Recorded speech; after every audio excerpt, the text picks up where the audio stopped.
Good morning student. आज हम physics के अंदर पढ़ेंगे एक समान विद्युत क्षेत्र में विद्युत द्विध्रुव पर बल तथा बलागुण के बारे में पढ़ेंगे तथा इस विद्युत द्विध्रुव जो हमने पढ़ा था, विद्युत द्विध्रुव क्या पढ़ा था कि समान परिमाण और विपरीत प्रकृति के आवेश एक दूसरे से अल्प दूरी पर स्थित हो तो इस प्रकार का बना युग्म ही विद्युत द्विध्रुव कहलाता है। तो इस विद्युत द्विध्रुव को एक समान विद्युत क्षेत्र में रखेंगे, इस पर कितना बल और बलागुण लगेगा, साथ में ही इसको एक समान विद्युत क्षेत्र में घुमाने में किए गए कार्य का मान ज्ञात करना है और स्थितिज ऊर्जा का मान ज्ञात करना है। तो हमने ये पढ़ा कि धनावेश और ऋणावेश, ध्यान देना यहाँ पर आवेश दो प्रकार से, एक धनावेश और दूसरा क्या होता है, ऋणावेश। बल रेखाएं जो होती है धनावेश से बाहर की और ऋणावेश में समा जाती हैं। तो यहाँ पर विद्युत क्षेत्र की दिशा क्या होगी, प्लस से माइनस की और एक की दिशा होगी। एक समान लेंगे तो बल रेखाएं यदि एक समान रूप से हैं, बल रेखाएं आपके पास में क्या है, एक समान रूप से हैं, तो इसे बोलेंगे एक समान विद्युत क्षेत्र। अब यहाँ पर इस एक समान विद्युत क्षेत्र के अंदर विद्युत द्विध्रुव जो आपके पास में है, इसको मैं मान लेता हूं ए बी। इस विद्युत द्विध्रुव ए बी को यहाँ पर इसमें मैं रख देता हूं, एक समान विद्युत क्षेत्र में मैंने रख दिया इसको यहाँ, ये माइनस क्यू आवेश और ये प्लस क्यू आवेश। आपको ये ध्यान में रखना है, प्लस के आवेश चार्ज की तरफ ये माइनस वाला और माइनस की तरफ प्लस वाला, ये ध्यान में रखना है। अब यहाँ पर ध्यान देना, ये जो है विद्युत क्षेत्र, इसके ऊपर इस विद्युत क्षेत्र के कारण विद्युत द्विध्रुव पर जो आवेश है, इन आवेशों के ऊपर एक बल कार्यरत होगा। तो इस प्लस आवेश पर तो विद्युत क्षेत्र की विपरीत दिशा के अंदर होता है तथा माइनस के कारण विद्युत क्षेत्र की दिशा में लगता है। अब यहां पर इस फोर्स की जो बात कर रहे हैं, इस बल की जो बात कर रहे हैं, तो इस बल का जो मान होगा, आपने विद्युत क्षेत्र पढ़ा था, विद्युत क्षेत्र, और विद्युत क्षेत्र क्या पढ़ा था आपने, ये E बराबर एफ अपॉन क्यू नॉट। अब यहां पर क्यू नॉट लो या क्यू आवेश, यानी एकांक आवेश या किसी परीक्षण आवेश पर लगाया गया बल ही विद्युत क्षेत्र की तीव्रता कहलाती है। अब विद्युत क्षेत्र की तीव्रता से यहां फोर्स का मान निकालेंगे तो आपके पास में क्या आ जाएगा, F equal Q E. Plus minus के कारण जो फोर्स लगेगा वो हो जाएगा माइनस क्यू ई, ये माइनस के कारण माइनस क्यू ई, और प्लस के कारण क्या हो जाएगा, प्लस क्यू ई। दोनों क्या है, जो बल लग रहे हैं एक ही क्रिया रेखा के ऊपर कार्यरत हैं और दिशा में क्या है, एक दूसरे के विपरीत हैं, इसलिए परिणामी फोर्स आपके पास में एफ टोटल जो आ जाएगा वो क्या आएगा, जीरो। ये माइनस में है, ये प्लस में है, एक दूसरे को कैंसिल कर देंगे और आपके पास में टोटल फोर्स जो आ जाएगा वो क्या आ जाएगा, यहाँ पर जीरो आ जाएगा। तो अब यहाँ पर इसको, ये तो बल की बात होगी, बलागुण जो ज्ञात करेंगे इसको हम क्या कर देते हैं, इसका मिड पॉइंट जो है विद्युत द्विध्रुव का क्या मान लेते हैं, ओ, इसकी लंबाई क्या मान लेते हैं, 2l। तो मैं इसको क्या कर दूं, मैं थीटा कोण से घुमा दूं, इसको क्या करता हूं मैं, थीटा कोण से घुमा देता हूं। अब यहाँ पर देखो, घुमाने पर थीटा कोण से अगर इसको घुमाएंगे तो क्या होगा, इसका डायग्राम आप ध्यान देना, इसके अंदर ये एक समान विद्युत क्षेत्र है, इस एक समान विद्युत क्षेत्र ई के अंदर ए बी विद्युत द्विध्रुव को मैंने यहां पर मान लेता हूं थीटा कोण पे रख दिया। ये माइनस क्यू चार्ज है, ये प्लस क्यू है, प्लस के कारण जो फोर्स लगेगा वो विद्युत क्षेत्र की दिशा में लगेगा तथा माइनस के कारण विद्युत क्षेत्र के विपरीत दिशा में लगेगा। अब यहां पर बात करें तो इसकी क्रिया रेखा तो क्या है ये, और इसकी ये, इन दोनों क्रिया रेखा के बीच की आपको क्या लेनी है, लंबवत दूरी लेनी है। तो यहां पर देखो, दोनों फोर्स जो आपके पास में है, दोनों बलों की क्रिया रेखा क्या आपके पास में अलग अलग है। तो यहां पर हम क्या करेंगे, क्रिया रेखा के बीच की लंबवत दूरी ज्ञात करेंगे। अब लंबवत दूरी ज्ञात करने के लिए आपके पास ये थीटा है तो ये भी क्या होगा, थीटा होगा। अब यहां पर इस लंबवत दूरी को ज्ञात करेंगे, इसकी जो लंबाई है, विद्युत द्विध्रुव की लंबाई हमने क्या मान ली, 2l मान लिया, तो यहां पर इसको क्या लिखेंगे, 2l से। तो यहां पर आपके पास में इस लंब का मान निकालना है, देखो 90 डिग्री है, ये थीटा है, थीटा के सामने वाली भुजा लंब कहलाती है। लंब का मान निकालेंगे किससे निकालेंगे, साइन थीटा से। साइन थीटा बराबर क्या पढ़ा आपने, लंब बटा कर्ण। लंब का मान तो आपको निकालना है, इसको नाम दे दिया मैंने ए बी सी, तो इसको लिख देते हैं BC, और यहां पर आपके पास में ये क्या है, कर्ण AB। BC का मान आपको ज्ञात करना है, AB का मान क्या है 12, तो BC की जो लंबाई है आपके पास में क्या आ जाएगी, यहां पर इस 12 को इंटू में ले जाएंगे, 12 साइन थीटा। तो ये दोनों की जो क्रिया रेखा है, इन क्रिया रेखा के बीच की लंबवत दूरी आपके पास में आ गई और इसका मान आ गया 12 साइन थीटा। आपने विद्युत द्विध्रुव के बारे में पढ़ा कि विद्युत द्विध्रुव आघूर्ण जो होता है क्या होता है, P बराबर आवेश इंटू आवेशों के मध्य की दूरी का गुणनफल। तो विद्युत द्विध्रुव आघूर्ण, विद्युत द्विध्रुव आघूर्ण क्या पढ़ा, P इक्वल Q इंटू 12। हम 12 क्या है यहाँ पर विद्युत द्विध्रुव की लंबाई जो हमने यहाँ पर क्या की है, मानी है। तो यहाँ पर आगे देखें आप, इसमें विद्युत द्विध्रुव P का जो मान है हमारे पास में है। वृत्त के बारे में, कार्य के बारे में आपने पढ़ा कि कार्य जो होता है, कार्य क्या पढ़ा आप लोगों ने, देखो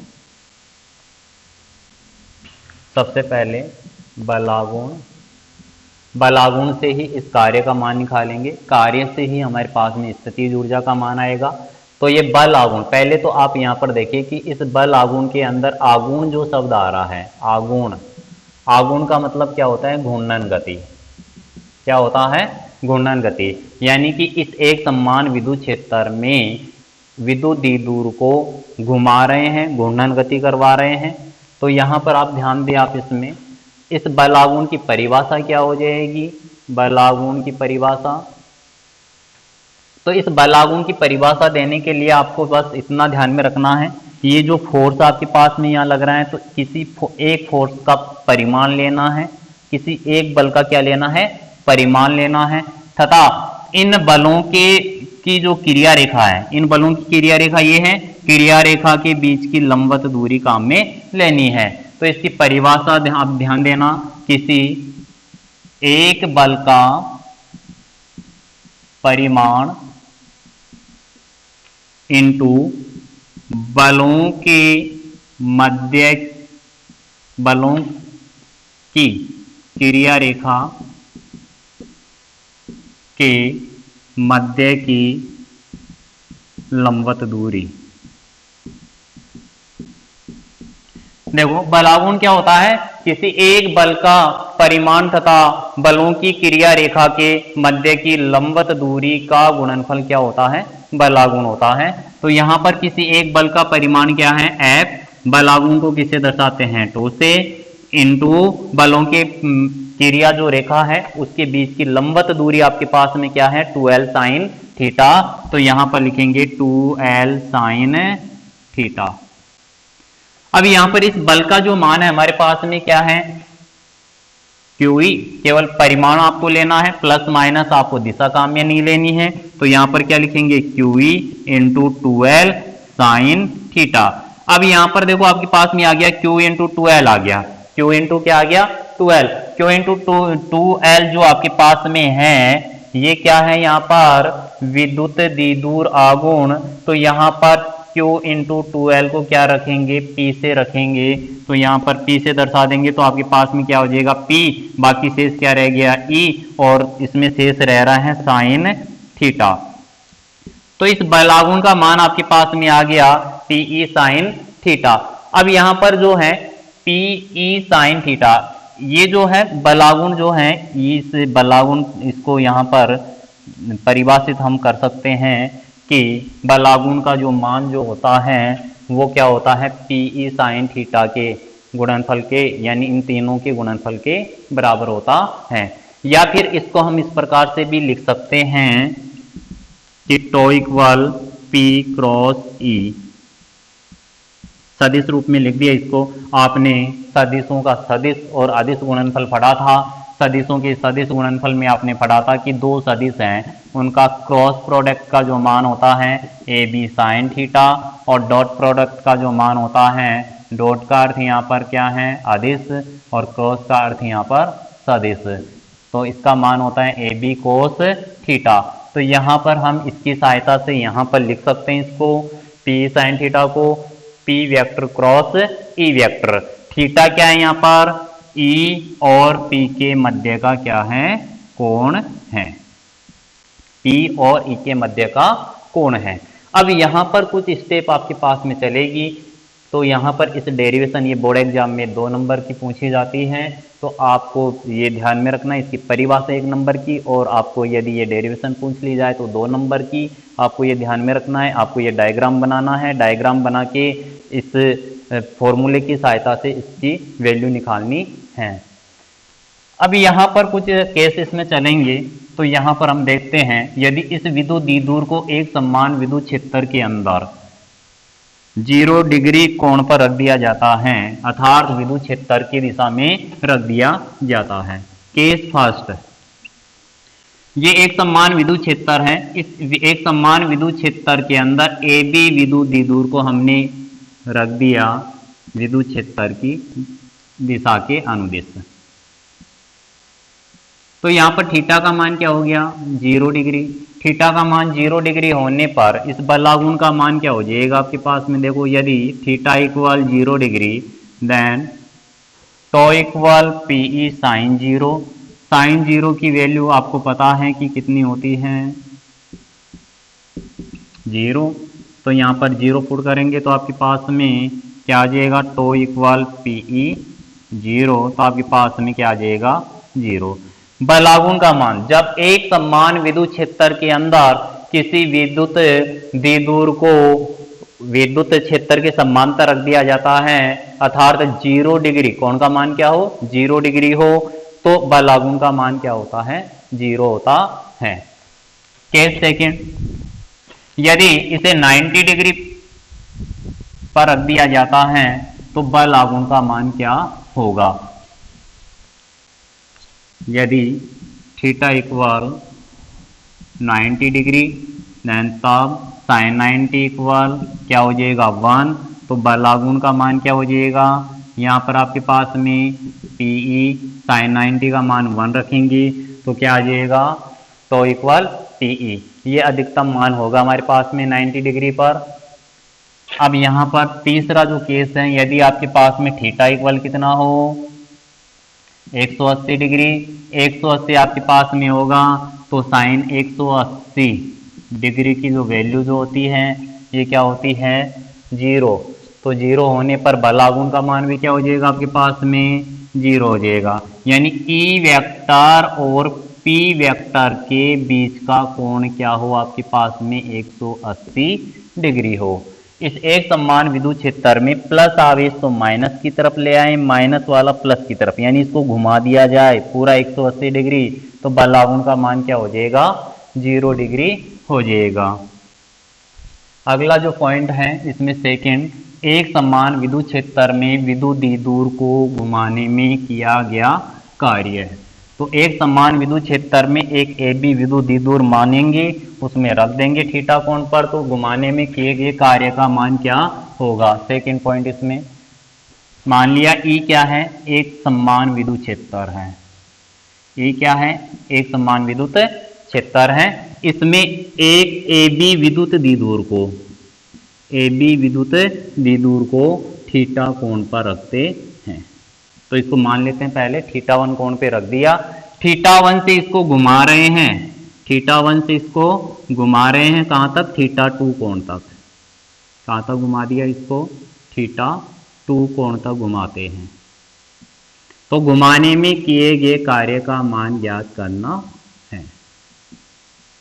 अब यहां पर हम देखेंगे तो थीटा 1 और थीटा 2, थीटा 2 में से थीटा 1 घटाएंगे तो ये वाला कोण आपके पास में आ जाएगा। तो ये वाला कोण कितना होगा, देखो थीटा 2 में से थीटा 1 घटाएंगे और इसको मान लेते हैं कोण में परिवर्तन, तो इसको क्या मानेंगे, डी थीटा, तो इसको यहां पर लिख देंगे डी थीटा। अब आपने 11वीं क्लास के अंदर पढ़ा था रेखीय गति और घूर्णन गति। देखो रेखीय गति और घूर्णन गति के अंदर यहां पर जो रेखीय गति में कार्य जो पढ़ा था आपने, क्या पढ़ा था, बल इंटू विस्थापन। और घूर्णन गति के अंदर बल के स्थान पर तो क्या लिया जाता है, बल लागुन काम में लेते हैं, और विस्थापन डी के स्थान पर क्या काम में लिया जाता है, कोण काम में लिया जाता है। क्या काम में लेते हैं, कोण काम में लेते हैं। तो यहां पर आपके पास में कार्य का अगर मान लिखें तो क्या हो जाएगा, यहां पर तो डॉट थीटा, कार्य कैसी राशि होती है, अदिश राशि होती है, तो इसको किससे बल के स्थान पर तो क्या आ जाएगा, बलागुण आ जाएगा, और विस्थापन के स्थान पर क्या आ जाएगा, कोणीय विस्थापन। थीटा क्या है यहाँ पर, कोणीय विस्थापन है। तो यहाँ पर आप कार्य, इसको घुमाने में किया गया कार्य ज्ञात करना है। कितने कोण तक घुमाया हमने, डी थीटा कोण तक। तो यहाँ पर लिखेंगे विद्युत द्विध्रुव को डी थीटा कोण से घुमाने में किया गया कार्य। अब डी थीटा कोण से घुमाने में किए गए कार्य का मान क्या हो जाएगा, डी डब्ल्यू इक्वल बलागुण, बल के स्थान पर क्या आएगा इसमें, बलागुण। तो बलागुण क्या है, टो इंटू डी थीटा कोण से तो क्या आ जाएगा, डी थीटा। अगर केवल यहाँ पर थीटा आता तो आपके पास में क्या आ जाता है, यहाँ पर डब्ल्यू डी थीटा है, अल्पांश है कोण, तो यहाँ पर क्या आ जाएगा, अल्फ हो जाएगा। कार्य भी क्या हो जाएगा इसमें, अल्फ हो जाएगा। इक्वेशन क्या आ गया आपके पास में, फर्स्ट। अभी आपने पढ़ा था, क्या पढ़ा था, वी नाउ दैट कि टो इक्वल क्या होता है, पी साइन थीटा। क्या होता है, टो बराबर क्या होता है, पी साइन थीटा। तो ये हम यहाँ पर इसका मान, टो का मान यहाँ पर पुट कर देंगे। तो पुट करेंगे तो आपके पास में यहाँ पर आ जाएगा कार्य का मान p E sine theta into d theta. अब यहाँ पर आप इसको जो घुमाया जा रहा है, कहां से कहां तक घुमाया जा रहा है, थीटा 1 से थीटा 2 तक। तो कुल कार्य का मान ज्ञात करेंगे। कुल कार्य का मान ज्ञात करने के लिए हमें इसका समाकलन करना पड़ेगा। तो समाकलन करेंगे तो आपके पास में क्या आएगा, इसमें देखें आप, थीटा 1 से थीटा 2 तक घुमाने में किया गया कार्य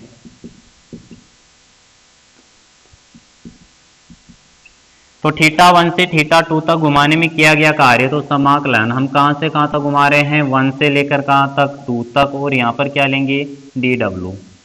इसका क्या कर देंगे, समाकलन। लिमिट कहां से कहां तक लेंगे, 1 से 2 तक। यहां से मान यहां पर रखेंगे इसमें, तो आपके पास में यहां पर आ जाएगा थीटा 1 से theta 2 p E sine theta d theta. अब यहाँ पर इस साइन थीटा का समाकलन करेंगे तो आपके पास में यहाँ पर समाकलन इसका क्या होता है, माइनस कोस थीटा। तो कार्य का मान आपके पास में आ जाएगा, देखो पीई समाकलन में थीटा 1 से theta 2 sign theta d theta. Sine theta का जो समाकलन होता है वो क्या होता है, कोस थीटा। किस में होता है, माइनस में। तो आपके पास में आ जाएगा ये माइनस कोस थीटा, और लिमिट आपके पास में है 1 से 2 तक। लिमिट यहाँ पर रखेंगे मान इसका, तो आपके पास में आ जाएगा माइनस कोस थीटा 2 माइनस, और ये माइनस पहले से है तो आपके पास में आ जाएगा minus cos theta 1। Minus minus plus हो जाएगा, तो आपके पास में कार्य का मान यहाँ पर आ जाएगा cos theta 1 minus cos theta 2। ये किसका मान आ गया, कार्य का मान आ गया। अब यहाँ पर इसमें विशेष बात अब ध्यान में रखनी है नोट में, यदि आपके पास में ये जो ए बी विद्युत द्विध्रुव हैं, इसको हम प्रारंभ में कहाँ पर रखते हैं, 0 डिग्री के ऊपर।